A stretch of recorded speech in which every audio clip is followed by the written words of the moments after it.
Hello everyone and welcome back. The last few weeks were very demanding from personal front. Kids fell sick, I had to travel for some personal work, and house management workers kept coming in for one job or the other, like drilling, electric installations, etc. So I could hardly spare time to set up this new house. But now that everything is over, today I decided to get up and start with at least one section of this house to begin my setting up process post breakfast. Kids had their pre-breakfast meal, so for today's breakfast, I had soaked some soya chunks in hot water to make high-protein vegetable soya pancakes. I don't really enjoy soya in chunky form, so I always end up having a big batch left in the pantry. So I thought pancakes would be a good idea to consume them. For this, I'll blanch one tomato in hot water for at least 10 minutes. This helps in peeling off the tomato peel very easily. Now I'll roughly chop a few veggies that I'll add to the pancakes. In the veggies, I'll take some onion, carrot and handful of spinach. Since it is a vegetable-rich pancake, I'll also boil some peas and corn to add to the veggie mix. Tomato is nicely blanched and now I'll take the skin out from it.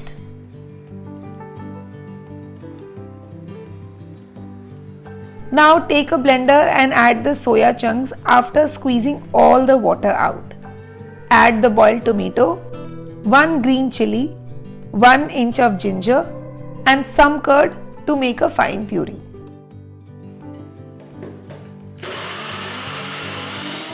I'll also add some water to fine grind everything. Once done, it's time to fine chop all the veggies. And for that, I'll use the mini chopper. It really fine chops the veggies, which is what is needed for these pancakes, and this also saves a lot of preparation time. Similarly, I'll chop the spinach and add that also to the vegetable mix. The prep is done and now I'll combine everything along with a few spices to prepare a thick batter. In the soya curd puree, I'll add chopped veggies and half a cup of rice flour. You can also add suji as these are the binding agents of these pancakes. Now in the spices, go crushed black pepper, cumin seeds, garam masala, hing, chaat masala or amchur powder and salt and mix everything together. The consistency of the batter will remain thick, otherwise the pancake will break while cooking. So I don't have a small pan, but to replace that, I'll use a deep kadai to get that pancake shape.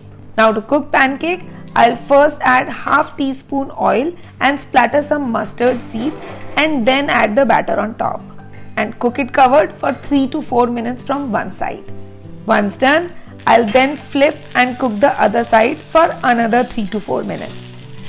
The first pancake will take longer, but once the cookware heats well, the rest comes out quickly.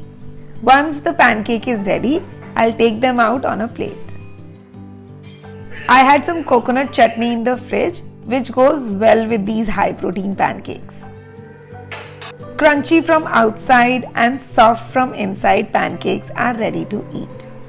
The crunch of veggies also adds up and pancakes taste super amazing. Ruthvi also gave a thumbs up to this healthy breakfast. However, Dhere wanted only fruits. Next, I wanted to do some organization in the kitchen. I try to take on bigger projects in Karthik's presence because then the kids are well taken care and I get my work done with minimum interruptions. Things were just dumped in the cupboard, but with full-fledged cooking, in this state, I struggle to find things many a times. So thought of starting to organize the kitchen first. But instead of doing everything in one day, I'll go slow and start with organizing these two cabinets first. I am planning to use the left cabinet from more of a functional perspective. However, the right one will have a blend of functionality and aesthetic to it since it has a see-through glass. Let's see how I will be able to do justice to these two cabinets. So first thing first, empty the cupboards one by one and clean all the shelves. On my last IKEA visit in Mumbai, I had bought the shelf organizers, so it was time to open them and finally use them here. These shelf inserts are made of metal and are quite sturdy to keep crockery items safe. They come in two different sizes, but for the kitchen cabinet, I'll use the smaller one. It is very easy to assemble and I'll quickly assemble two inserts and keep them ready. Prep work is done. Now it's time to organize the cabinets. I'll start by batching the items together and fit them into the available similar looking baskets. In this basket, I'll arrange all the snack items or small munchies like soup, instant noodles, popcorn, some cookies, nuts and hot chocolate. Now in the other basket, I'll put all the green teas, coffee, herbal teas, etc. Dad makes this amazing spice tea mix which is for our sick days and is even kid friendly. And lastly, my tea strainer. I'll make small labels to make these baskets a bit more aesthetic and stick them with a double-sided tape. Things are placed properly, so now let's get this organization rolling. I'll start by putting some organizers in the shelf first. On this small Lazy Susan, I'll place all the sauces and dressing bottles. This shelf is under reach, so I'll place all the delicate things that need quick access and also things that can be patched together. So I decided to make a small spice and seasoning section here. Next to it, I'll place the step organizer to assemble a few whole spices. I'll start by putting spices that I do not use very frequently, and the last row is for ones that I use almost on a daily basis. Next to this step organizer goes my other Lazy Susan with homemade or ready-made seasonings. I'll place the snack basket in one corner and in the other corner I'll place the tea and coffee basket. Since there is a space in between, I'll put a few more seasonings in a similar looking boxes, and this is how this shelf looks now. The labels add more to the organized setup and at the moment I'm really loving them. This setup looks functional and sensible and everything looks quite approachable. Organizers do make a huge difference in organizing spaces, so always invest in good sensible organizers. To add more space below this cabinet, I'll use this hanging metal basket that I had again bought from IKEA. I am really in love with IKEA metal organizers as they are very sturdy, well thought and are renter friendly. These baskets fit the cabinet so well and an extra shelf is created without calling any carpenter. On this floating shelf, I'll put a few kitchen towels and a small box to keep knickknacks like loose coins, etc. My microwave has vents on either side, so I'll use its top space for keeping a few fruits. And here is the complete look of this side of the cabinet. Let me know what you guys think about it. Next is the turn of other side of the cabinet.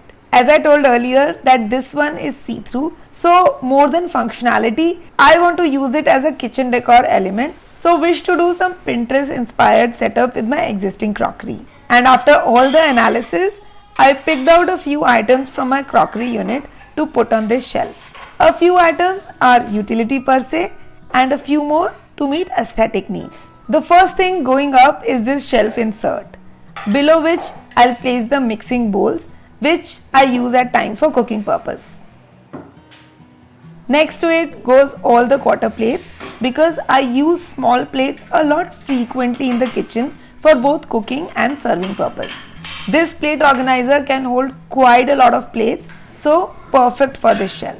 Since the top shelf is comparatively hard to reach, I'll use it to place a cloche above two wooden plates as an aesthetic element. The below shelf is more for utility items, so I'll place a few glasses for daily usage.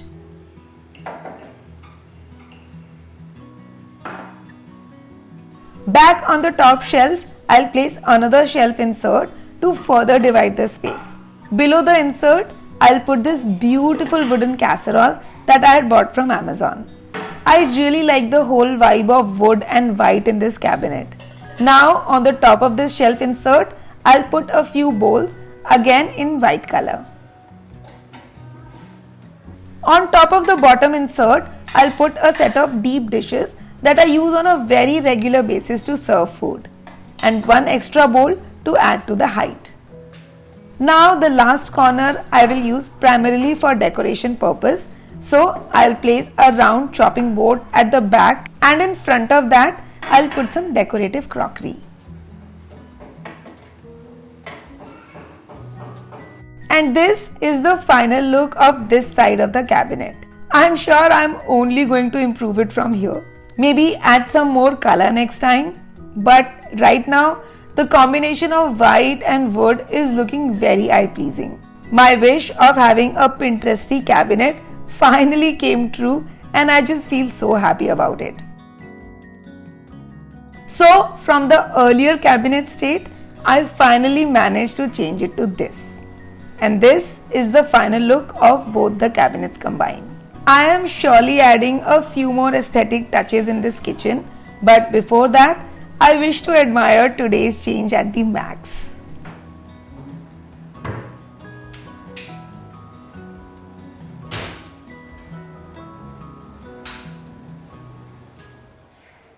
It was lunchtime and I was super happy with my new setup, but also a bit tired.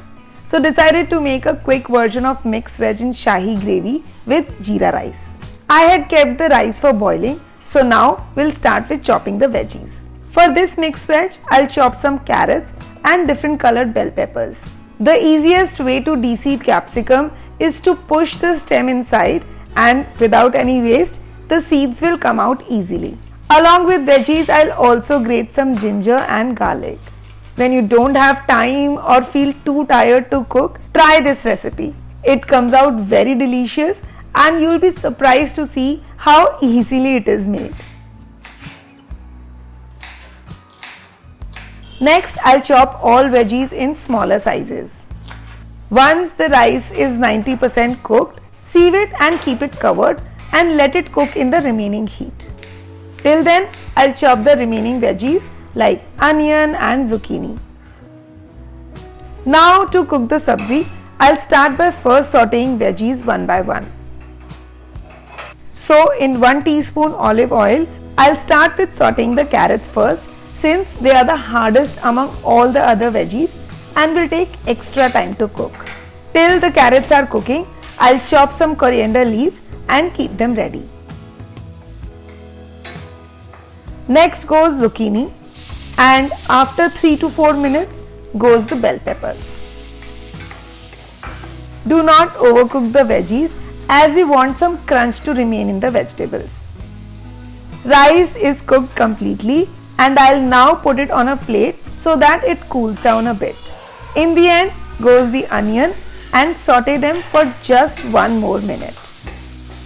Add the salt and cook for another minute and all the veggies are done. Take the veggies out in a plate as we will be using the same kadai to make the Shahi gravy for this sabzi. Now in the kadai again I'll add 2 teaspoon butter and saute chopped ginger and garlic. Into this I'll add some oats powder. You can add maida, but since I don't have maida at the moment, I'm adding oats, and this is the trick I even use in white sauce pasta. You will be surprised that there is no difference in the taste. Now add around 1 cup milk and keep stirring. To add protein to the sabzi, I'll also add paneer, so I'll cut that also in small cubes. Gravy will look a bit runny, but don't worry, it thickens up as you add veggies and paneer into it. Now it's time to add all the spices.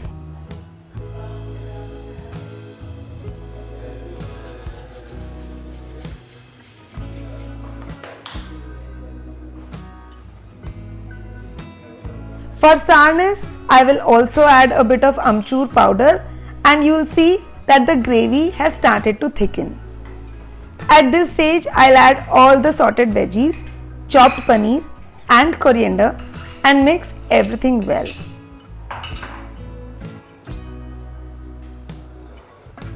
And the sabzi is now ready.